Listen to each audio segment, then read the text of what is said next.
I want to begin this sermon with words from Oregon's beloved poet, William Stafford. I want to share with you the final stanza of one of my favorite Stafford poems, A Ritual to Read to Each Other. Many of you know that poem.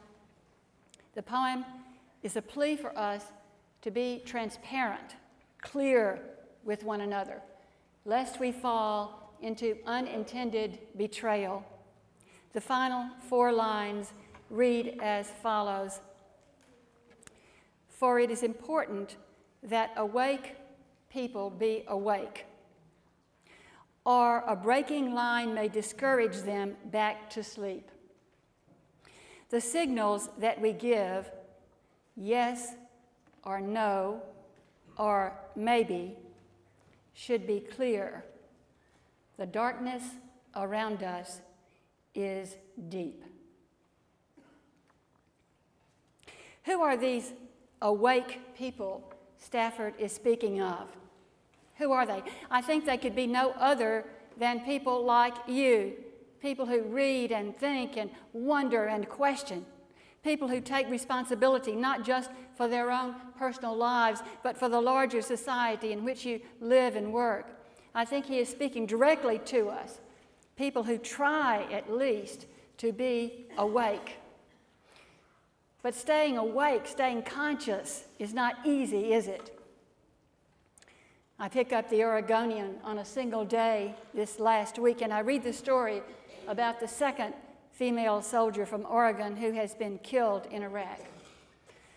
This young woman, Jessica Ellis, smiles broadly at me from the pages of the paper. Her grin is infectious. I want to give her a big hug. She was a medic killed by a roadside bomb. Last time she was home, her parents said they noticed a change from always happy to serious. She seemed detached at times, like she was doing a lot of thinking, her father said. He wanted to know how she felt about the war, but she would never discuss that. She simply said, "I'm there for my buddies." The guys looked out for her, and she helped them, her father said. She trained with them, she went to war with them, and she died with them. So I'm reading this article, and I'm sitting there at the breakfast table crying once again in my cereal. And I tell myself I shouldn't read these articles. But then I tell myself I must. Here, these parents have lost their child. It's the least I can do to read the article. This is not where the tragic news ends, of course. There's the cyclone in Myanmar and the earthquake in China. It all comes in living color out on our breakfast plates or into our living rooms.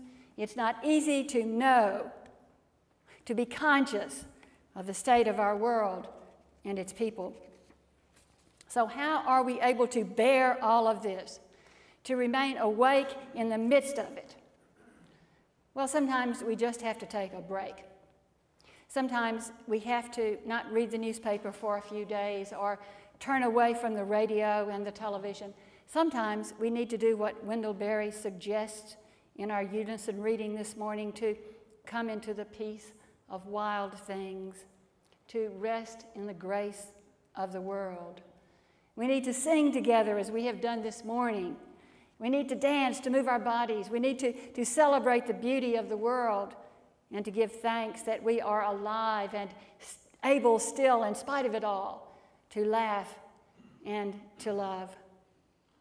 And we need to forgive ourselves and others our failings, to be fully conscious, to be fully awake. Novelist Demetria Martinez laments the failings of her fictional characters in a wonderful essay called Spirit Matters. She writes, "Writers are contemplatives.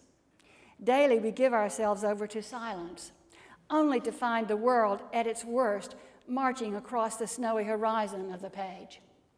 The characters one had such hope for turn out to be, well, human. They hate, manipulate, seduce other people's spouses. They love money. They worry about their looks. and fume about the state of the union while making no effort to change things. This is not to say that grace does not happen in their lives. Instances of beauty and truth, something the world's religions have named variously as compassion, agape, wakefulness. But all it takes is a traffic jam, a bad hair day, and my characters, those mirrors of my own heart, forget. Entering once again what Buddhism calls Maya, illusion, or what Christians call sin. Martinez goes on to write, the novelist is condemned to earth. We are called not to be faithful to abstract doctrine. Our work is to stand in solidarity with those who have no answers. I know what she means.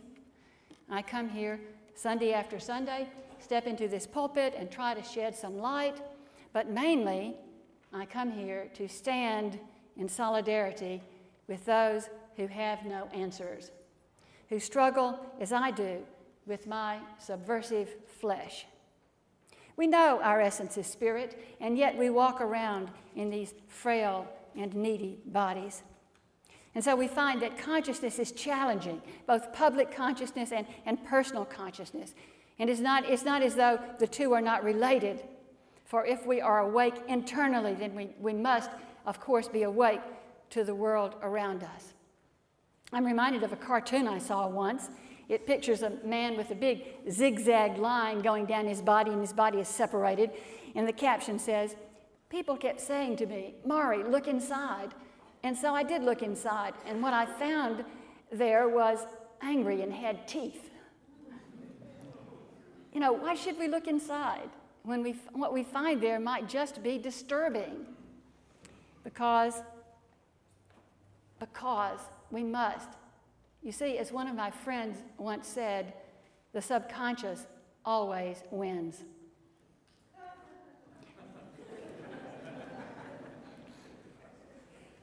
To know, to be aware, is to be free to choose. To not know is to shove truth under the surface, only to have the shadow self call the shots. To be an emotional, spiritual grown-up is to be called to consciousness. You feel fear? Make friends with fear. You have doubts? Wonderful. They will lead you to the only truth that matters. You have an enemy? Ah, your greatest teacher.